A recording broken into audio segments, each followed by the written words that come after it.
Please welcome Billy Connolly. Billy Connolly. Nice to see you, sir. George, how lovely to see you again. How are you? Great. Hello. Welcome back. Hello, especially you. I'm going to completely disregard you from this second on, so I'll give you a good look. Bye. How very thoughtful of you. This Nothing but good taste oozes from me. Congrats on the film. Oh, thank you very much. I'm very proud of it. You should be. It's one of the best films I've seen all year. I mean that sincerely. It seems like such an honest film, and for a Dustin Hoffman debut as a director, like, what an experience that must have been. That's what he says. He said it's his first directorial job, but I think he's been directing himself for years. Yeah. When you listen to his stories about doing movies, I think all those times when he said, "Can I try that just once more this way?" Yeah. He was directing himself, you know, all those years. Sure. I think they called it a perfectionist, not a director. I went to see it last night. I hadn't seen it before. Anxiety before the film? Oh, my God, I hate it. I hate watching myself. Because you walk on and you think, oh, it's me again. So you think, maybe just once it'll be Robert De Niro, you know? Is there any particular poignancy when you're doing a film about aging and how some are better at it than others? And it's not like aging in your 50s or 60s. This is a movie about people who have essentially been kind of put out to pasture in a way. I think the trick is not to grow up. You know, by all means grow old, but there's no... growing up is always someone else's idea. I've never heard anybody saying, I think I'll grow up for a while. Next Wednesday, I think I'll grow up, you know. Yeah, that's maybe a fortnight's time. It's other people telling you need to grow up. It's time you did so. You've got some growing up to do, my boy. Mister. Did you hear that a lot? Your father call you Mister when it comes to that. You've got some growing up to do, Mister. Did you hear that a lot? Oh, I still hear it. And how do you respond? 2 words. Yeah. I bet you I know at least one of those words. Off is one, or you. One of those ones, for sure. I want to play a clip of this lovely woman. Oh, you got a clip? In this conversation. Watch this. Well, hello, and tonight I'm talking to Billy Connolly, a well-known Scottish comedian. Billy, I understand that when you first came to England, people had a lot of trouble understanding your accent. Is that right? Sorry?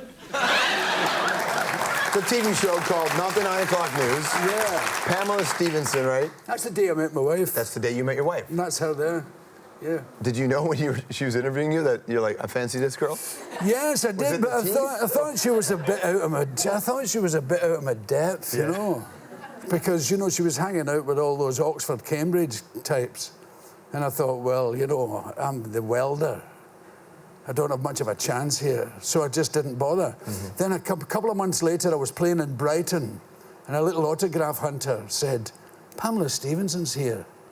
And then he met her and said, Billy Connolly's here. And she came to the gig, and well, I shouldn't really tell this, but I'm gonna. She's a pushy kind of broad, my wife. I was a bit drunk, you know. In those days, I used to finish very bravely.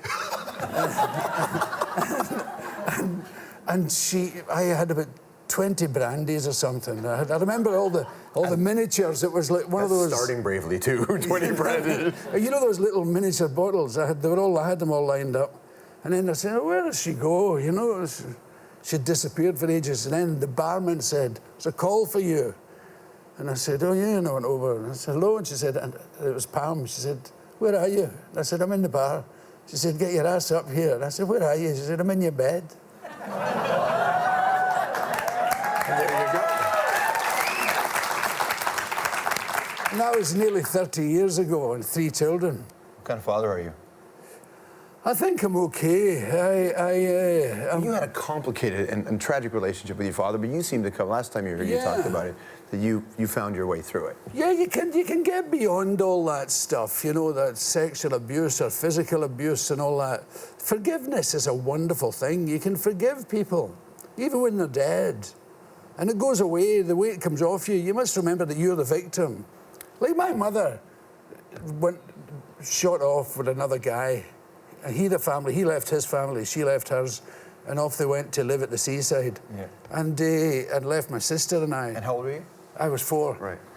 And you think, oh, that's a terrible thing, but you have to take into consideration the Germans were dropping bombs in my town, the world was at war, everything was hellish, and she was a teenager. You have to take it all into consideration. Right. You can get... And then when I met her later in life, I thought, do you know, when I met my mother, I thought she wanted an autograph. Really? What? Yeah, she was backstage and she said, are you Billy Connolly? I said, yes, I am. She said, I'm your mother. And I went, oh my God. That's a trip. Yeah. And I said to her, well, we better go into the lounge. There was a lounge bar, and she said, I hope you don't drink too much. I said, what, you're worried about me? A birthday card would have been nice. You go back and tell your wife, hey, guess what? Not only that, I remembered her husband when he was her boyfriend, when I was only 3 or 4. And I only saw him once. And it was a very dramatic scene. It would be a good scene in a movie. I went through to see her to her bedroom. And I remember I was only wearing a little vest, you know. I went through in my bare feet and I opened the door and he was sitting. I didn't know who he was. He was putting his socks on. And he saw me and he put his foot up like that and he put it on my forehead and put me out the door and shut the door with his foot like that. And we walked into her living room and I'm now 26. And he's sitting there and he's not very well, sitting at the fire. And I thought, you bastard. And then I thought, nah, you're just an old guy. Yeah. And so you get to have that experience and then just be by yourself on stage doing an act. Yeah, that's the scariest. Is it? Oh, yes. Even after all these years? It gets worse. Yeah. It gets more and more scary as time goes by. What gets... I heard that you've been getting into it with hecklers more and more than you used to, and even walked off stage. No, it was some, I didn't walk, I've never walked off. I mean, I've got hecklers on the albums. Yeah. I mean, I don't really care. I don't like them. But they're just a rotten fact of life. I punched a guy once. He kept requesting a song called Needle of Death. It's a song about heroin. I'm a comedian, you know. And I played the banjo in those days. They went, Needle of Death! I said, I don't know it. Sorry. Because banjo songs are all about chicken pie, rabbits stuck in logs and raccoons up trees and stuff. Yeah. Oh, there's a rabbit in the log and I ain't got no dog. Needle of Death! I said, oh, come on, give me a break. I said, I don't know this. I keep telling you, if I knew the song, I would happily do it. It would sound weird on a banjo and diddle-dong-dong-dong, oh, needle of death, dun-dun-dun-dun-dun. I said, I don't know it, so end of story. Needle of death. I said, do me a favour, just stay where you are. The banjo didn't...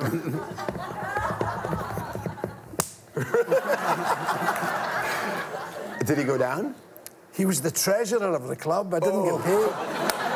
You have to see the film Quartet. It's an unbelievable film. Billy Connolly is amazing in it.